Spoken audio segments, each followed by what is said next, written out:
여러분, 세상에서 가장 무서운 요구에 나오는 장소가 어디일 것 같으세요? 제가 몇 군데를 생각해 보니까 딱 생각나는 곳이 있더라고요. 바로 결혼식장입니다. 주례자께서 이제 신랑에게 물어보는 거예요. 기쁠 때나 슬플 때나 아플 때나 건강할 때나 목숨이 다하는 그날까지 마음을 다해 그대의 옆에 있는 신부를 사랑하겠느뇨? 여러분, 우리가 결혼식이 너무 행복한 자리이고 기쁜 자리이기 때문에 이거 그냥 이렇게 흘려 넘어가지만 지금 한번 하나씩 따져보세요. 이게 굉장히 사실 무서운 요구입니다. 모든 시간도 마음도 인생도 한 사람에게 지금 다 걸라는 것이잖아요. 계약서라면 여기에 도장 찍으실 분 계실까요? 만약에 계약서라면.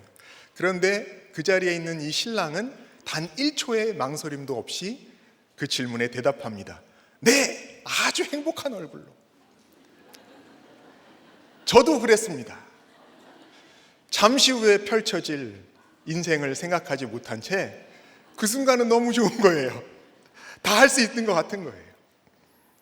가장 무서운 요구에 가장 행복한 대답이 돌아오는 순간이죠. 여러분, 이상하지 않으세요? 똑같이 그 전부를 내어놓으라고 하는데 어떤 요구는 너무 부담스럽고 생각하기도 싫고 어떤 요구는 행복한 얼굴로 네! 할 수 있다는 이것이 너무 기가 막히지 않으십니까?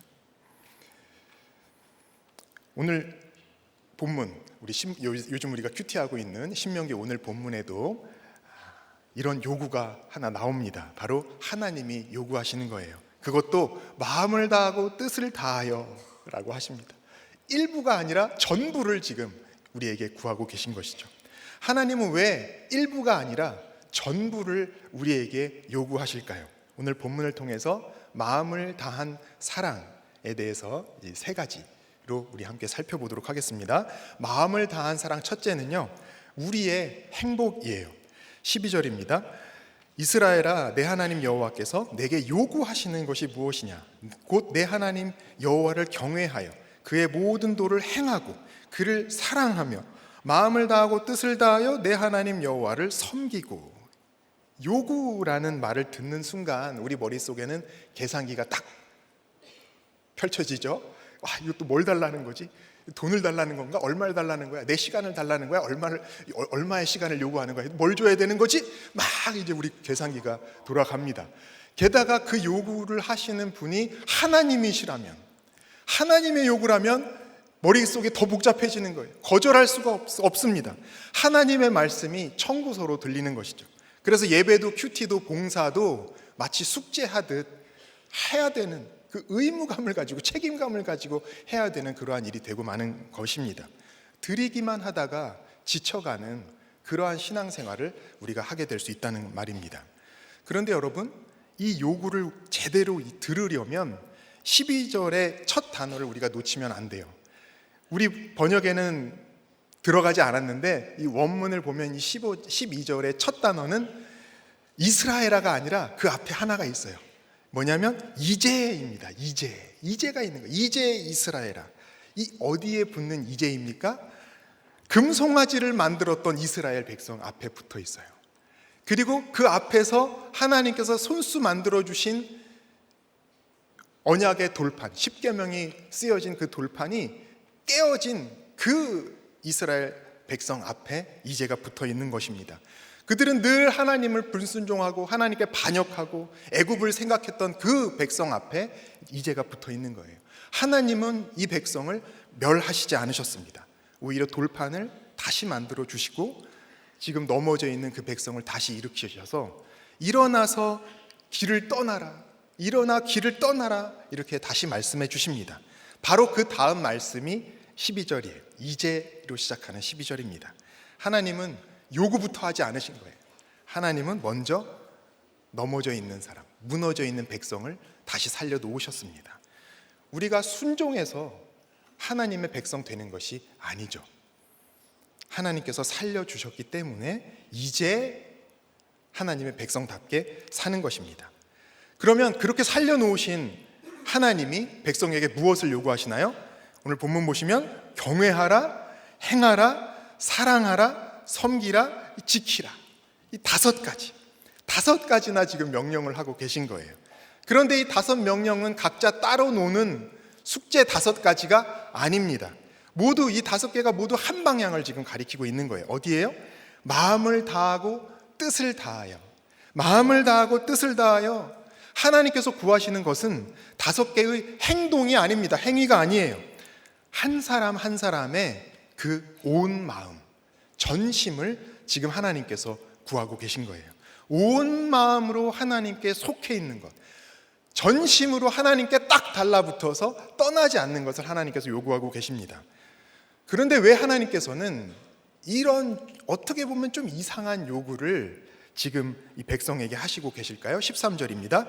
내가 오늘 내 행복을 위하여 내게 명하는 여호와의 명령과 규례를 지킬 것이 아니냐. 지키라, 그것이죠. 왜 지켜야 합니까? 의무이기 때문이에요? 하나님이 명령하시니까? 물론 그렇기도 하죠. 그런데 오늘 말씀하는 이 요구의 이유는요, 의무이기 때문이 아닙니다. 우리의 행복 때문이라고 하세요. 행복. 여러분, 말만 들어도 너무 좋으시죠? 행복을 원치 않는 사람 세상에 아무도 없잖아요. 그런데 성경이 말하는 이 행복은 어떤 것일까요? 초대교회 교부 어거스틴은 하나님 사랑의 계명이 2가지를 가르친다고 우리에게 설명합니다. 누구를 사랑하느냐, 그리고 얼만큼 사랑하느냐. 누구를 사랑합니까? 하나님을 사랑하는 것이죠. 얼만큼 사랑합니까? 마음을 다해 사랑하는, 모든 것을 다해. 마음을 다해서 하나님을 사랑하는 거, 이게 이제 사랑의 계명이라는 거예요. 그런데 왜 우리는 다른 것도 아닌 하나님을 일부가 아니라 전부를 다 드려서, 우리의 온 마음을 다 드려서 사랑해야 할까요? 왜 그럴까요? 그것은 하나님이 최고의 선이시기 때문이라는 거예요. 하나님이 가장 좋은 분이시기 때문에. 하나님보다 더 좋은 분도, 더 좋은 것도 없기 때문에 우리는 하나님만을 마음을 다하여서 사랑해야 된다, 이렇게 이제 설명을 합니다. 그러니까요, 우리의 문제는 사랑하지 못하는 것도 아니고요, 우리 마음에 사랑이 없는 것도 아니고, 우리가 사랑할 대상이 없어서 우리가 문제가 생기는 게 아닙니다. 우리의 문제는 사랑의 순서가 뒤집히는 거예요. 하나님보다 돈과 자녀와 안전과 성공이 우리에게 더 사랑의 대상이 될 때가 너무 많은 것이에요. 우리는 그것들에게 더 많은 마음이 잘 간단 말이죠.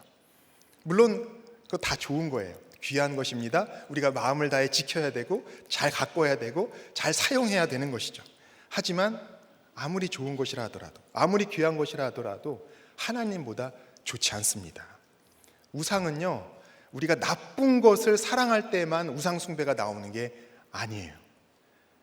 좋은 것이라도 그것이 가장 좋은 것으로 생각하면서, 그것을 가장 좋은 것으로 생각하면서 그것을 하나님처럼 섬기는, 바로 그것이 우상 숭배가 되는 것이죠. 그런데 하나님 아닌 것에 우리의 온 마음을 걸면 어떻게 될까요? 한 집사님이 평소 주식할 때 단타도 하시고 베팅이라는 것도 있나 봐요. 베팅을 하듯 욕심을 부리곤 하셨대요. 그래서 막 이제 주식을 평생 그렇게 하시다가 최근에 이제 말씀을 들으면서 그러한 자기의 욕심이 보여서 이제는 욕심 부리지 말자, 이렇게 이제 결심을 하시고 적용으로 하신 게 딱 100만 원만 투자를 하셨다는 거예요. 주식에 딱 100만 원만 사셨대요. 근데 얼마 전까지 주식이 막 올랐잖아요. 그래서 100만 원을 투자를 했는데 20만 원이 수익이 생기셨다는 거예요. 그러니까 이제 이렇게 내가 욕심을 내려놓고 그래도 이 분수를 지키면서 했더니 이런 수익도 생기는구나, 너무 기뻐하셨다는 거예요. 그런데 바로 그 무렵 아내 집사님이 즉석 복권을 어디선가 구해 오셨답니다. 보니까, 그래서 이제 그걸 사온 걸 하나하나 보니까 까무러치신 거예요. 왜냐? 5장이 당첨인데 무려 그 당첨 금액이 한 장당 20억이었다는 거예요. 20억짜리가 5장이니 얼마예요? 하루아침에 그냥 100억 부자가 된 거예요. 100억 부자가. 그래서 이분이 지금 너무 좋은 것이죠. 그런데 이분이 또 지혜로우셔서 세금을 제하고 11조도 제하고, 이제 60억 부자가 되었다. 이렇게 너무 좋아가지고 이제 이 돈을 어떻게 찾나 해서 이제 다 막 전화를 했답니다. 그랬더니 아는 사람이 아무도 없다는 거예요. 그래가지고 구입한 곳에다 전화를 했더니 글쎄 그 복권이 그거는 우리 어르신들 즐거우시라고 만든 상품이에요. 이벤트 상품이에요.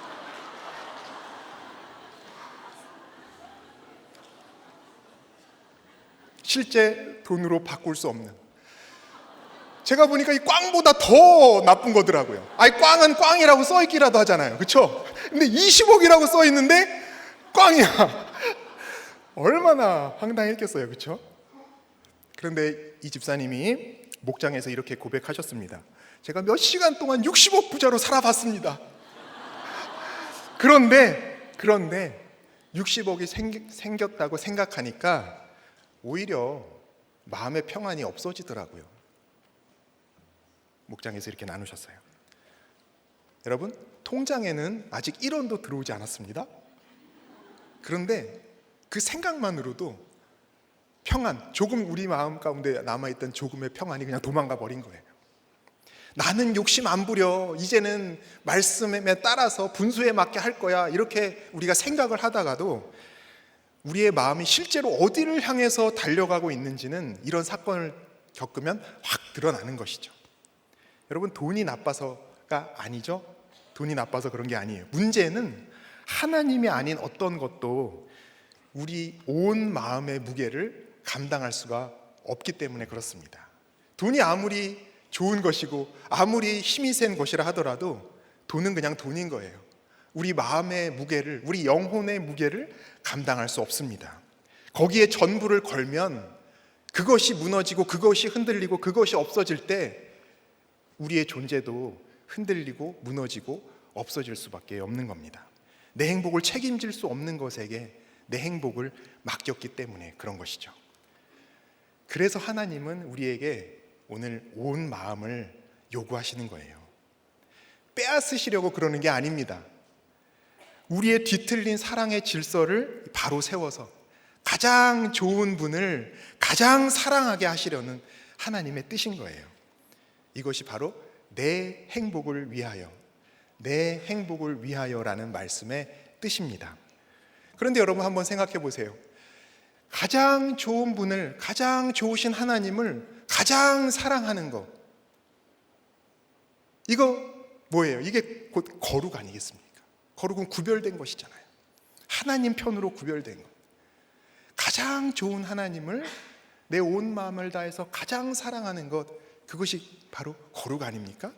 목사님 말씀처럼 인생의 목적은 행복이 아니라 거룩이에요. 그런데 이 말은 행복하지 말라는 뜻이 아닙니다.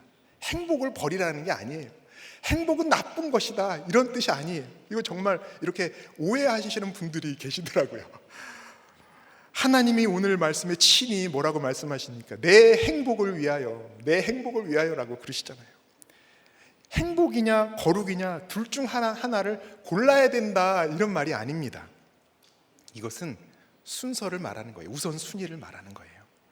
행복을 가장 높은 자리에 놓으면 그것이 아무리 귀한 것이라 하더라도 그게 우상숭배예요. 왜요? 행복은 하나님이 아니거든요. 행복은 최고선이 아니거든요. 행복 그 자체는 행복하게 만들어 줄 수 있다고 생각하는 아무리 좋은 것이라 하더라도 그 자체로 하나님이 아니란 말이죠. 그러나 가장 좋으신 분인 우리 하나님을 가장 사랑하는 그 거룩의 길을 따라가면 결국 그것이 우리에게 가장 좋은 길이 되는 것입니다. 그게 행복인 것이죠. 그게 진정한 행복인 것이죠. 행복인 거예요. 빼앗기지 않는 행복입니다. 행복은 나의 형편이 내가 원하는 대로 다 되는 게 그게 행복이 아니에요, 여러분. 우리는 그거 행복인 줄 알잖아요. 그러니까 그런 행복 꿈꾸면서 행복하려고 결혼했다가 행복하려고 이혼하잖아요. 그러니까 그런 생각을 가지고 있으니까 주례서 선생님이 온 마음을 다해 죽을 때까지 사랑하겠느냐 물어보면 네, 행복한 얼굴로 네 하다가 불과 하루 이틀 지나서 아내님이 여보, 음식물 쓰레기 좀 버리고 와 하면 어떻게 합니까? 싫어하는 거예요. 싫어하는 거예요. 온 마음을 다 바치겠다고 맹세를 해놓고서 음식물 하나 버리라고 그러면 화가 나는 거예요. 속이 상한 거예요. 왜 그렇습니까? 행복을 따라가 내가 원하는 대로 다 되기를 원하는 그 행복을 따라가기 때문에 그러는 것이죠. 그러나 가장 좋으신 하나님을 가장 사랑하는 그 길을 따라가면 가장 좋은 분을 놓치지 않기 때문에 내 형편이 어떻게 된다 하더라도, 심지어 건강이 빼앗기고 내 돈을 잃어버리고 큰 사건을 당하고 내 인생이 무너지는 그런 상황에 놓인다 하더라도 가장 좋은 분을 놓치지 않고 있기 때문에 내 중심이 버틸 수 있는 것입니다. 내 중심이 평안할 수 있는 거예요. 그런데 여러분, 우리는 행복은 너무 원하는데 하나님의 요구대로 순종하는 것은 사실은 참 싫지 않아요. 그게 사실 우리의 또 주소이기도 하지 않습니까? 한번 적용해 보세요. 요즘 내 마음을 가장 많이 차지하는 것, 그건 무엇인가요? 왜 그것이 그렇게 중요합니까? 왜 여러분이 거기에 이렇게 매여 계세요? 아까워서 아직 미루고 있는 순종이 있다면 무엇인가요? 여러분, 온 마음을 드리는 것이 우리 머리로 계산하면 그게 손해 같잖아요. 아깝잖아요. 이렇게 다 충성하고 헌신하고 사랑했는데 나한테 남는 게 뭔가, 우리는 이것밖에 생각 안 되거든요. 그런데 그것이 오늘 우리에게 가장 좋은 삶이라고 모든 것을 아시는 하나님께서 우리에게 말씀해 주시는 줄 믿습니다. 하나님께 드리는 우리의 마음을 다한 사랑, 바로 그 길이 하나님이 우리에게 주시는 행복의 길인 줄 믿습니다. 마음을 다한 사랑, 두 번째는요, 하나님의 기쁨이에요. 14절입니다. 하늘과 모든 하늘의 하늘과 땅과 그 위의 만물은 본래 내 하나님 여호와께 속한 것이로되, 하늘과 모든 하늘의 하늘, 이건 히브리식으로 가장 큰 거를 얘기하는 거예요. 그러니까 한마디로 이 온 우주 모든 것이 다 하나님 것이다. 모든 게 다 하나님 것이다. 하나님께 아닌 게 없다, 이 말입니다. 그러니까 더 분명해집니다. 하나님은 아쉬운 게 있으신 분이 아니에요. 하나님은 뭔가를 필요로 하지 않습니다. 하나님은 그 자체로 스스로 완전하신 분이세요. 그러니까 우리에게서 무엇을 받아내야 채워지시는 분이 아닌 거예요. 이것이 우상과 하나님의 근본적인 차이예요. 뭔가를 필요로 하는 우상이 있는가 하면 아무것도 필요하지 않으신 완전하신 하나님이 계신 겁니다. 그런데 바로 그 다음 15절이 어떻게 시작하는지 잘 보세요. 15절이에요. 여호와께서 오직 내 조상들을 기뻐하시고 그들을 사랑하사 그들의 후손인 너희를 만민 중에서 택하셨으니 오늘과 같으니라. 어떻게 시작해요? 여호와께서 오직, 온 우주가 다 하나님 것인데, 그래서 아무것도 필요 없으신 분인데 그 하나님께 오직이라는 말이 지금 붙는 거예요. 하나님께서 오직 딱 하나 마음을 향해 보시는 존재가 있다는 말씀이죠. 그게 누구예요? 하나님의 백성입니다. 바로 우리인 거예요. 게다가 그 우리를, 하나님 백성을 어떻게 하신다고 합니까? 기뻐하셨다 그래요. 기뻐하셨다. 자, 이 기뻐하다는요, 그냥 기분이 좋다, 즐겁다, 이 정도 뜻이 아닙니다. 이 기뻐하다라는 말은 이 쓰임새를 보면 우리 이 수레바퀴 있잖아요. 옛날에 쓰던. 그러면 축과 그 바퀴 태를 뭘로 연결합니까? 살로 연결하잖아요. 바퀴살. 그 바퀴살을 가리키는 때 이 기뻐하다와 같은 어근의 단어를 써요. 그리고 이스라엘 사람들이 텐트를 치고 살았잖아요. 광야에서. 그리고 하나님의 그 계신 곳도 성전이 만들어지기 전에는 텐트였잖아요. 성막이었잖아요. 그럼 성막을, 이 천을 이어서 만드는데 그 천과 천을 잇는 그 이음새를 바로 이 기뻐하다라는 이 어근과 같은 어근의 단어를 씁니다. 그러니까 이게 무슨 뜻이냐?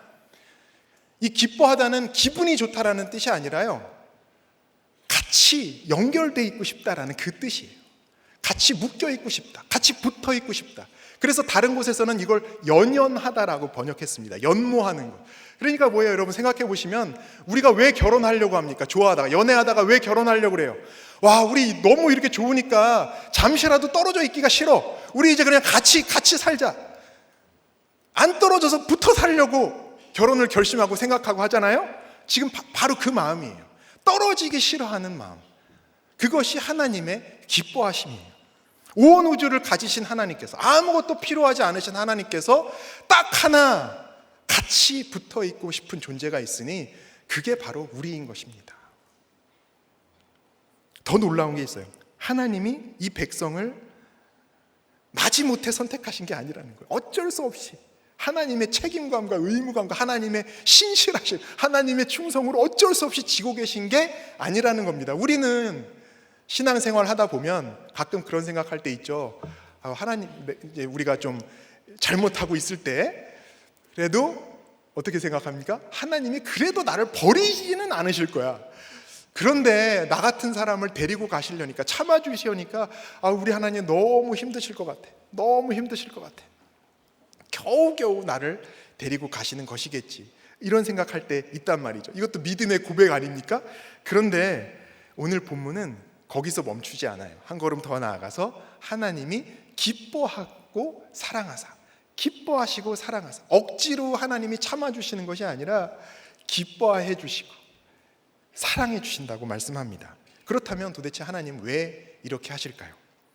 이 백성이 너무 사랑스러워서요? 매력적이어서요?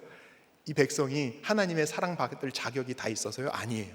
이미 신명기에서 여러 차례 얘기했습니다. 7장에서는 분명히 말했어요. 너희 수요가 많기 때문에 내가 택한 게 아니다. 그리고 9장에서 분명히 말합니다. 내 공의로 말미암음도 아니다. 그러니까 우리의 자격도 아니고 우리의 매력도 아닌 거예요. 우리가 어떤 존재냐, 이것 때문에 하나님께서 기뻐하시고 사랑하신 게 아닙니다. 하나님의 사랑의 그 이유가 우리 안에 있는 게 아니에요. 오직 하나님 안에 있는 것입니다. 여러분, 이게 복음이잖아요. 그런데 이게 왜 우리에게 복음이 됩니까? 하나님께서 사랑을 하시는 이유를 우리 안에서 찾기 시작하면 그 결론은 딱 두 가지예요. 하나는 내가 뭔가 나한테 이유가 있다고 생각하면, 내가 자격이 있다고 생각하면 어떻게 됩니까? 마음이 금방 높아져요. 교만한 존재가 되는 거예요. 그런데 내가 자격이 없다고 생각하면 어떻게 돼요? 그냥 낙심하고 절망할 수밖에 없는 것이죠. 교만과 이 절망은 뿌리가 똑같다고 그랬어요. 정반대인 것 같지만 뿌리가 똑같습니다. 뭐예요? 그 이유를 나에게서 찾는 거예요. 내가 이러니까 하나님이 사랑해 주실 만하지, 내가 이러니까 하나님의 사랑을 받지 못하지, 나에게서 찾는 건 똑같은 겁니다. 그런데 오늘 15절은 이 둘을 동시에 무너뜨리고 있는 거예요. 잘해서 사랑받는 게 아니기 때문에 자랑할 것도 없습니다. 또 내가 부족하다고 그 사랑에서 탈락하는 게 아니기 때문에 절망할 이유도 없는 거예요. 기뻐하시고 사랑하시고 그 다음이 뭐예요? 택하셨음이 오늘과 같으니라. 모세는 조상들에게 시작된 하나님의 사랑을 지금 말씀을 듣는 이 모세의 설교를 듣고 있는 백성의 오늘로 끌어다 놉니다. 그리고 한 걸음 더 나아가서 이 기록된 말씀을 오늘 같이 읽으면서 묵상하고 있는, 나누고 있는 저와 여러분의 오늘 앞에다 끌어다 놓는 거예요. 하나님의 은혜는 옛날 옛적 이야기가 아닙니다. 하나님의 은혜는 언제나 오늘, 여기인 거예요. 오늘 우리에게 주시는 하나님의 은혜, 오늘 우리에게 주시는 하나님의 말씀, 이게 하나님의 말씀이고 은혜입니다. 한번 적용해 보세요. 하나님이 나를 기뻐하신다는 말이 믿기 어려웠던 때는 언제세요? 그때 나는 어떻게 반응했습니까? 교만하셨어요? 절망하셨어요? 아니면 어떻게 반응하셨어요? 그런 나를 그럼에도 불구하고 기뻐하시는 하나님, 오직 하나님 때문에 기뻐하시는 그 은혜를 지금 이 말씀을 들은 지금 믿으십니까? 한 목자님 나눔이에요. 오랫동안 이분은 신앙생활을 아주 열심히 성실히 잘 하셨습니다. 그러니까 한때는 이렇게 생각하셨대요. 내가 받을 상급이 크겠구나. 그런데 아이가 자라면서 사춘기가 되면서 말썽을 부리기 시작했어요. 탈선을 했습니다. 속을 썩였어요. 그랬더니 이번에는 마음에서 전혀 다른 말이 나왔습니다. 내 신앙이 부정당했구나. 내가 이렇게 열심히 살아도 자녀가 문제가 생기니 내 신앙이 부정당했구나. 한쪽에서는 나는 이만큼 했으니 받을 것이 있다 생각했고, 다른 한쪽에서는 자녀가 무너지니 내 신앙도 무너졌다, 이런 생각을 한 것이죠. 잘할 때도 나를 보고 있었던 것이고요, 무너질 때도, 사건이 생길 때도 나를 보고 있었던 거예요. 하나님 사랑의 이유를 계속해서 자기 자신 안에서 찾았던 겁니다. 여러분, 이게 이 목자님만의 고백이겠습니까? 저도 그렇고요. 여러분도 그러시리라고 생각합니다. 그런데 이 목자님의 고백이 여기서 끝나지 않았어요. 이렇게 나누십니다. 아이가 다 깨뜨려주고, 자기의 그 성실했던 모든 것 다 깨뜨려주고, 제가 별 볼 일 없는 것을 보고 나니까 하나님의 은혜로 살고 있구나라는 고백이 저절로 나오더라고요. 이렇게 나누셨어요. 아이들을 내가 미워해서 그렇지 사실은 하나님께서 나에게 선물로 주신 것이 바로 이 아이들이구나, 이렇게 고백하셨습니다. 여러분, 자격이 깨지고 나니까, 내가 자랑하던 것이 깨지고 나니까 비로소 은혜로 붙들어 오신 하나님, 사랑으로 붙들어 오신 그 하나님의 손이 보이기 시작한 거예요.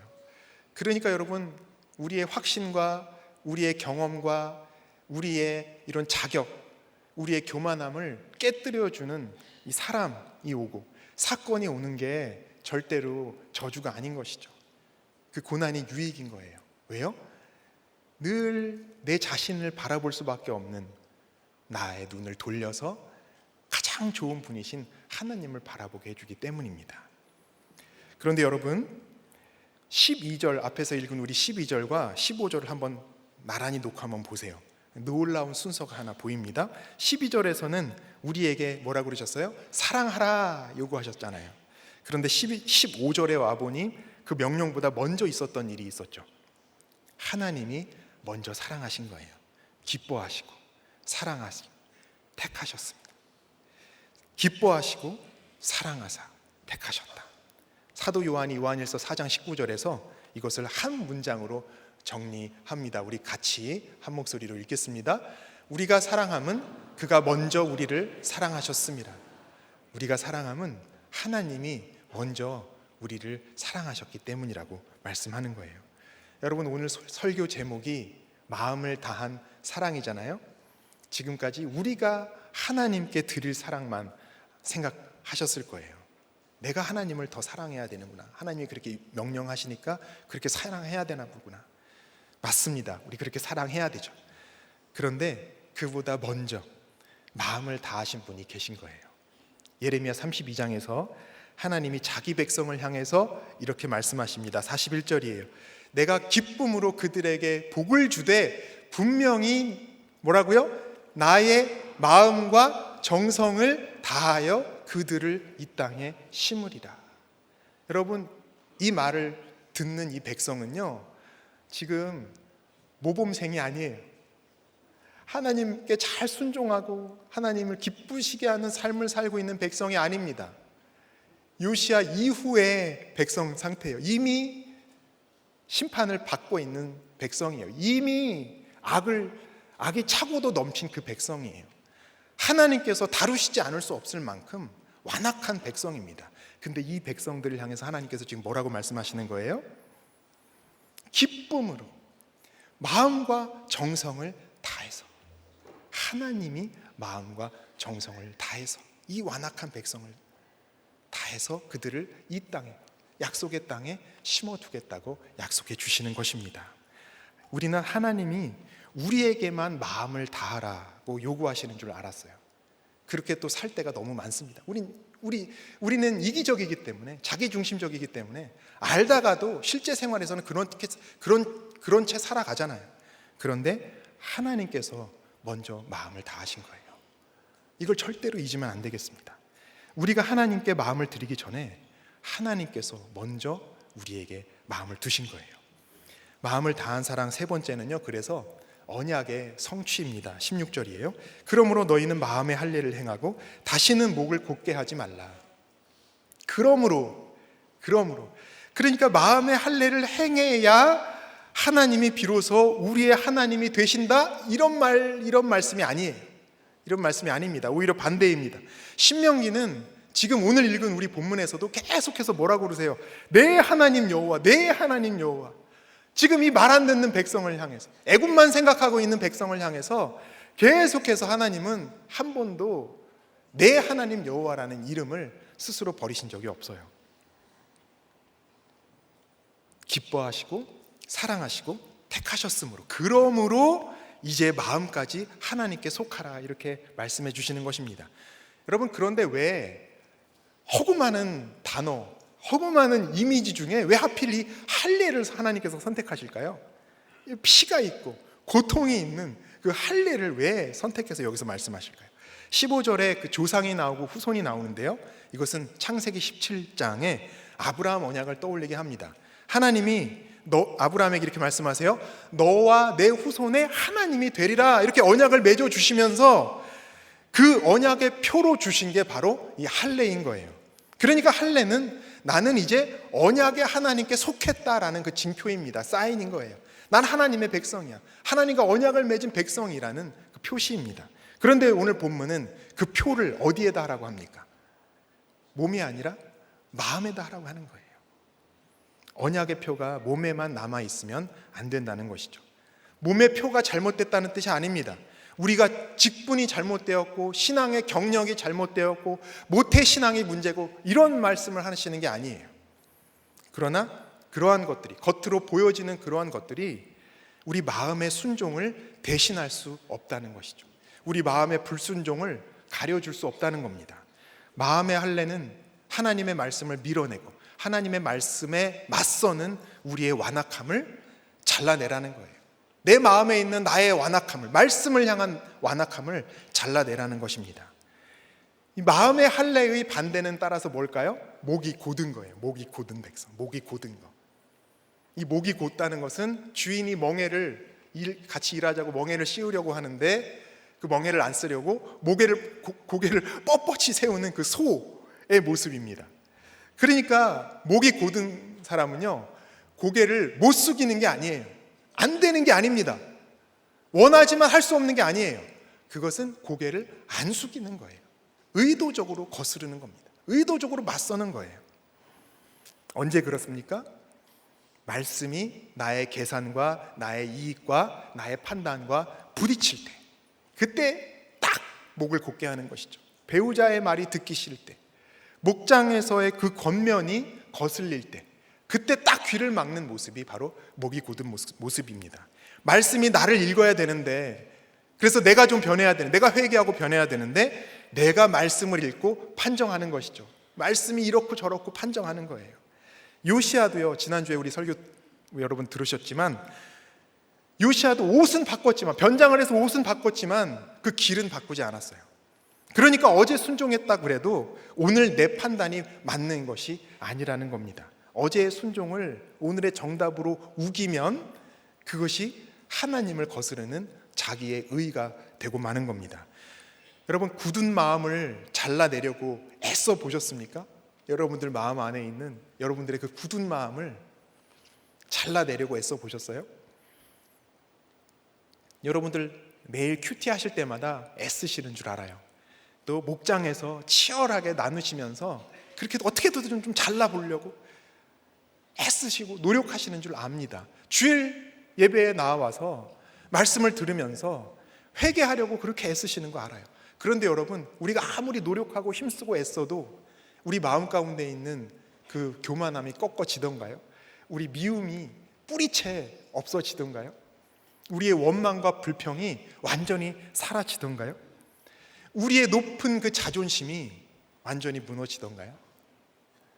잠깐 그랬다가 그 다음날 되면 다시 곧은 목으로 세워지는 것이 우리 존재입니다.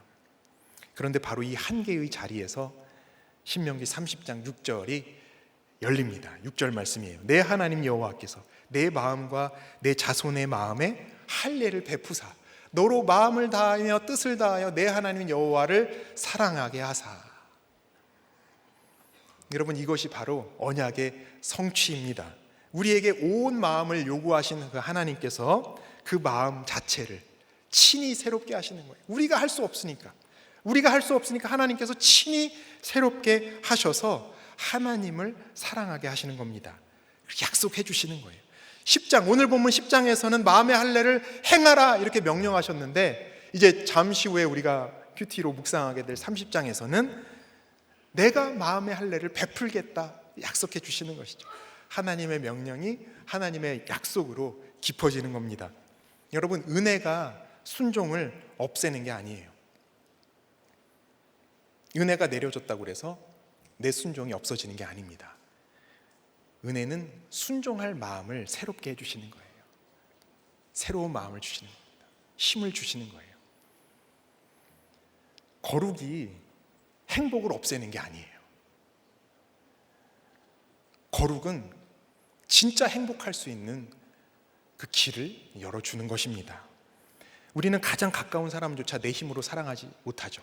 배우자 사랑하지 못합니다. 자녀 끝까지 사랑할 수 없어요. 하물며 하나님을 마음 다해 사랑하는 그러한 마음이 우리 자신에게서 끌어올릴 수 있겠습니까? 그래서 바울은 이렇게 말합니다. 성령으로 말미암아 하나님의 사랑이 우리 마음에 부음받음이니, 하나님께서는 우리에게서 하나님 사랑을 쥐어짜라고 하시지 않으세요. 우리를 너무 잘 아십니다. 우리가 메마른 땅이라는 걸 너무도 잘 아세요. 그렇기 때문에 하나님께서는 성령으로 말미암아 하나님의 사랑을 우리 마음에 부어주시는 줄 믿습니다.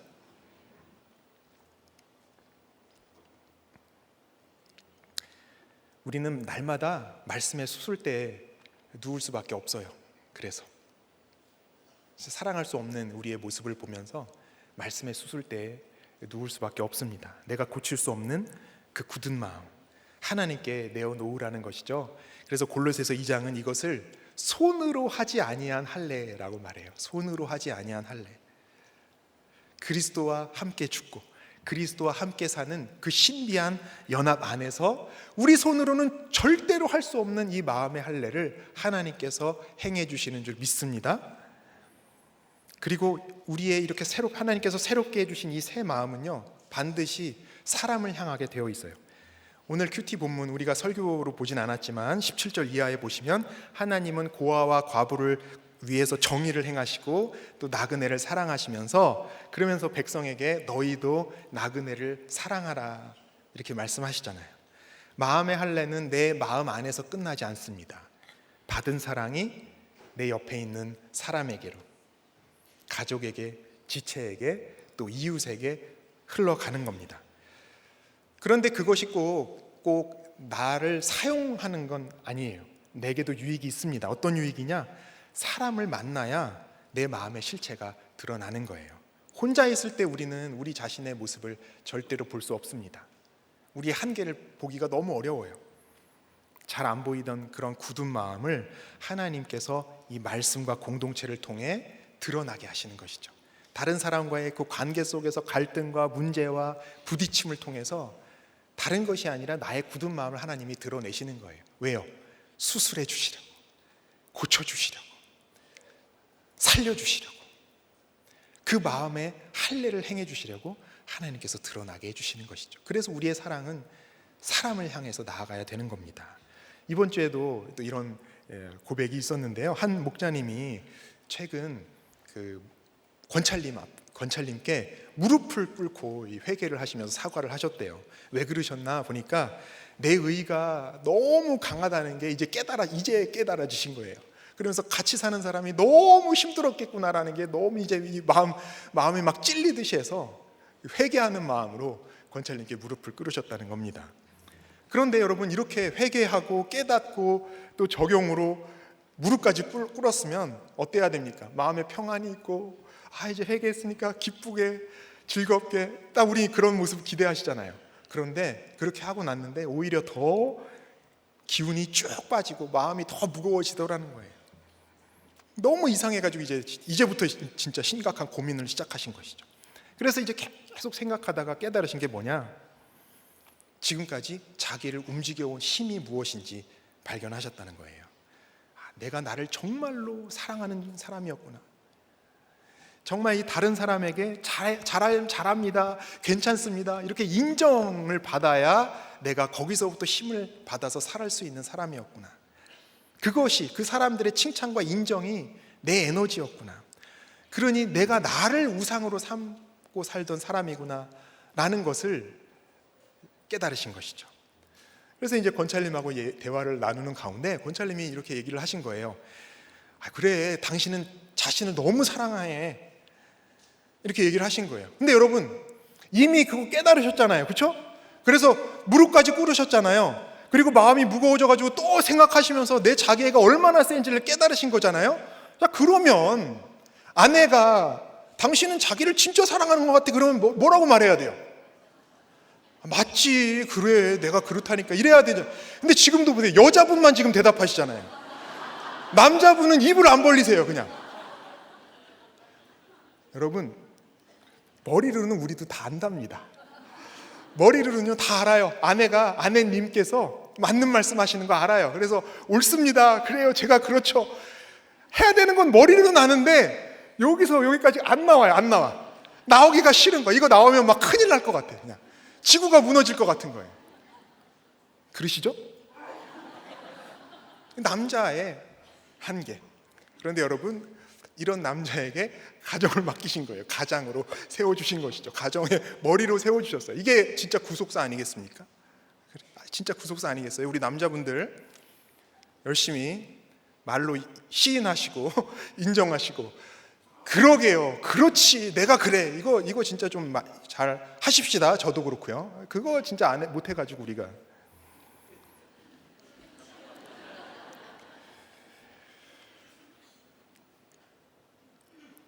그런데 이제 그렇게 너무 열불이 났는데요. 마침 그 다음 날이 이제 주일이었나 봐요. 그래서 말씀을 듣는 가운데 그 아내 말을 들어서 속상했던 게 이제 막 생각이 나면서 거기서 이제 또 이제 생각을 하신 거죠. 띵크를 하신 거죠. 그래서 이제 이렇게 고백을 하시더라고요. 분명히 깨닫고 회개도 했는데 옛사람의 습관이 질기게 내 안에 남아 있습니다. 이게 이제 인정을 하신 거예요. 하나님이 제 상급이 되시고 제 기쁨이 되게 해달라고 기도하면서 큐티하며 가고 있습니다. 큐티하면서 살아가고 있습니다. 여러분, 회개했다고 다 끝나는 게 아니라는 거예요. 질긴 옛사람이 남아있는 것이죠. 그러자 이제 초원님이 이렇게 권면하셨어요. 내 안에 세상 열심이 빠져나간 그 빈자리를 또 다른 우상으로 채우지 마시고 말씀으로 채우세요. 말씀으로. 어떤 사람은 한순간에 변하기도 하지만 어떤 사람은 하나씩 바뀝니다. 여러분, 근데 한순간에 바뀌는 사람은 1%도 안 돼요. 1%도 안 됩니다. 정말 하나님이 특별한 사명을 위해서 그런 사람 가끔 세우세요. 뭐 몇백 년에 한 번씩 이렇게 세우시더라고요. 99.9%의 우리는, 저와 여러분은 하나씩 하나라는 말도 많죠. 0.00001씩 0.00001씩 그렇게 조금씩 변해갈 뿐입니다. 그러니 하나님만이 저의 상급이 되어주시고 하나님만이 저의 기쁨이 되어주세요. 이렇게 매일 기도하면서 큐티하면서 갈 수밖에 없는 거예요. 살아갈 수밖에 없는 거예요. 그것이 가장 좋은 하나님을 가장 사랑하는 그 길 아니겠습니까? 하나님을 의지하고 사는 것이잖아요. 그런 삶에는 우리가 우리의 행복을 맡겼던 것들이 무너진다 하더라도 절대 무너지지 않을 줄 믿습니다. 적용해 보시기 바랍니다. 최근 누구의 어떤 말이 가장 듣기 싫었나요? 그 말 앞에서 드러난 나의 고집은 무엇입니까? 이번 주 공동체에서, 목장에서 어떤 완악함, 우리 다 각자의 완악함이 있잖아요. 어떤 완악함을 내어놓고 같이 목장 식구들과 제가 이거 못 뺍니다, 좀 배워주옵소서, 하나님 배워주옵소서 같이 기도하시겠습니까? 기도 요청하시고 또 같이 기도해 주시고, 목장에서 이렇게 좀 같이 기도해 보세요. 이번 주에 마음의 할례를 행하라 하신 하나님께서 마침내 마음의 할례를 베풀어 주실 줄 믿습니다. 마음을 다한 사랑은 마침내 우리 마음을 다하게 하는 하나님의 사랑인 거예요. 우리 사랑이 아니라 하나님의 사랑인 겁니다. 말씀 맺겠습니다. 하나님께서 우리의 온 마음을 요구하시는 이유가 무엇입니까? 첫째, 우리의 행복 때문이죠. 둘째, 하나님의 기쁨 때문입니다. 셋째, 언약의 성취 때문이에요. 한마디로 하나님께서 먼저 마음을 다해 우리를 사랑해 주셨기 때문에 우리에게도 온 마음으로 사랑하라 요구하시는 겁니다. 이것이 마음을 다한 사랑이에요. 우리가 하나님께 드리는 사랑보다 먼저 하나님이 우리에게 마음을 다하셨습니다. 그 사랑이 마침내 우리 마음도 다하게 하는 거예요. 이제 그 사랑 앞에 우리의 마음과 영혼을 드리면서 주님 사랑합니다. 주님 사랑합니다. 저를 마음 다해 사랑해 주신 주님, 저도 사랑합니다. 같이 찬양으로 고백하시겠습니다.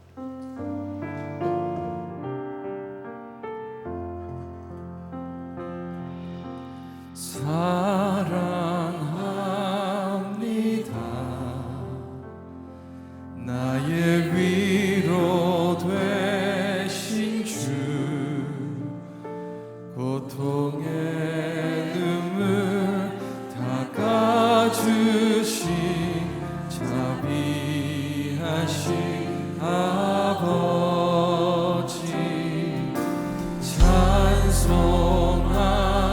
찬송합니다. 나의 힘이 되신 주, 내가 약할 때 주 능력이 날 붙들어 주시네. 주의 사랑, 주의 사랑, 주의 은혜 내 안에 가득 넘치니 나 부족함 없으리. 나의 마음, 나의 영혼, 거룩한 사랑을 드리며 주의 길을 걸은 주의 사랑, 주의 은혜, 주의 사랑, 주의 은혜 내 안에 가득 넘치니 나 부족함 없으리. 나의 마음, 나의 영혼, 거룩한 사랑을 드리며 주의 길을 걸으리.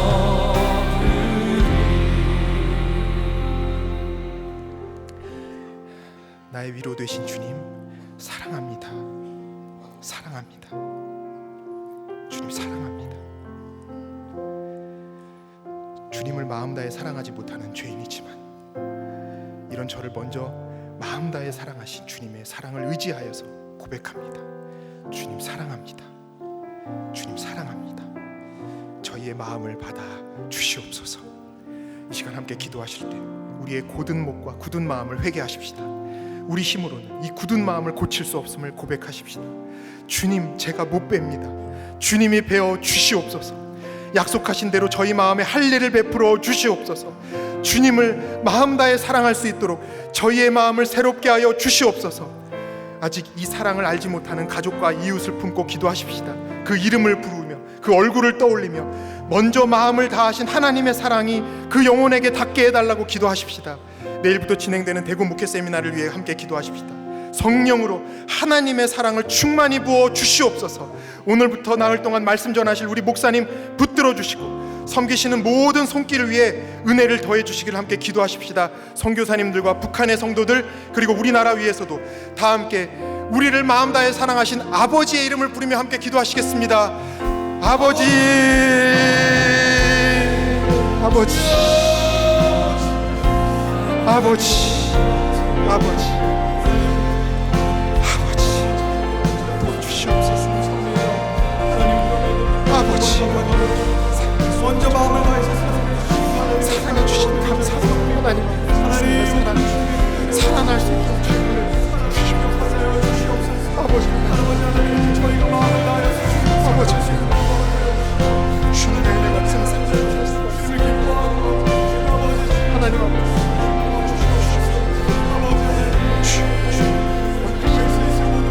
아버지 하나님 우리의 마음 거룩한 하나님의 사랑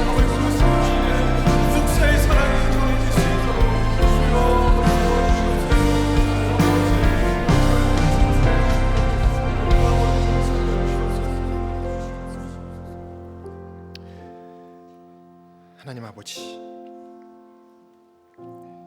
저는 주님을 마음 다해 사랑해야 한다고 생각하면서도 정작 그렇게 사랑하지 못했습니다. 사랑하지 못하는 자신에게 절망하면서도 의무와 책임으로 버티면서 자리만 지킬 때가 너무도 많았습니다. 주님의 말씀 앞에서는 무엇을 내놓아야 하나 계산부터 했습니다. 그런데 아버지, 오늘 이렇게 말씀으로 다시 보게 하시니 감사합니다. 저희가 마음을 다하기 전에 주님이 먼저 저희에게 마음을 다해 주셨음을 알게 하시니 감사합니다. 이미 그 사랑을 받았는데도 보지 못했습니다. 잊었습니다. 거부했습니다. 하나님 아닌 다른 것에 마음을 빼앗기며 살았습니다. 그럼에도 불구하고 저희를 버리지 않으시고 독생자 예수 그리스도를 내어주시기까지 사랑하시며 성령으로 그 사랑을 오늘도 우리 마음에 부어주시니 감사합니다. 아버지 하나님, 저희가 오늘 내어놓은 이 굳은 마음을 저희 손으로는 벨 수가 없습니다. 제가 벨 수 없습니다. 주님 베어 주시옵소서. 약속하신 대로 저희 마음에 할례를 베풀어 주시옵소서. 듣기 싫은 말씀 앞에 목을 숙이게 하시고 빠져나간 우상의 빈자리를 또 다른 우상으로 채우지 말게 하시며 오직 주님의 말씀으로 채워 주시옵소서. 주님의 성령으로 채워 주시옵소서. 주님의 사랑으로 채워 주시옵소서. 주님이 저희의 상급이 되어 주시고 저희의 기쁨이 되어 주시옵소서. 저희가 이 시간 이름을 부르며 기도한 그 한 영혼도 주님 기억하여 주시옵소서. 그 영혼을 먼저 사랑하고 계신 주님의 마음을 알게 하시고 저희가 받은 사랑으로 그들을 품고 섬기며 힘들지라도 끝까지 인내하면서 복음을 전할 수 있도록 주님 함께하여 주시옵소서. 교회의 모든 사역 위에 은혜를 더하시고 부서마다 목장마다 주님과 지체를 향한 마음을 당한 사랑으로 채워 주시옵소서. 하나님 아버지, 우리 목사님 성령으로 붙드시며 대구 목회 세미나와 섬기는 우리 모든 지체들의 손길 위에 은혜를 더하여 주시옵소서. 고난 중에 있는 지체들 불쌍히 여겨 주시고 아픔과 절망 가운데서도 포기하지 않으시는 주님의 사랑으로 함께하여 주시옵소서. 모든 가정 중수하여 주시고 이 땅에도 하나님을 경외하며 생명을 존중하는 가치와 질서가 바로 설 수 있도록 하나님 인도하여 주시옵소서. 주님을 마음 다해 사랑하지 못하는 저희를 먼저 마음 다해 사랑하신 주님의 은혜에 감사하여 드리는 이 예물을 기쁘게 받아주시고 주님의 나라를 위하여 사용하여 주시옵소서. 예물 드린 손길마다 하나님께 드릴 것이 있고 이웃에게 나눌 것이 있는 복된 인생이 되도록 건강과 가정과 학업과 직장과 관계와 아이디어와 모든 프로젝트 위에 성령의 기름을 부어 주시옵소서. 예수 그리스도의 이름으로 기도하옵나이다. 아멘.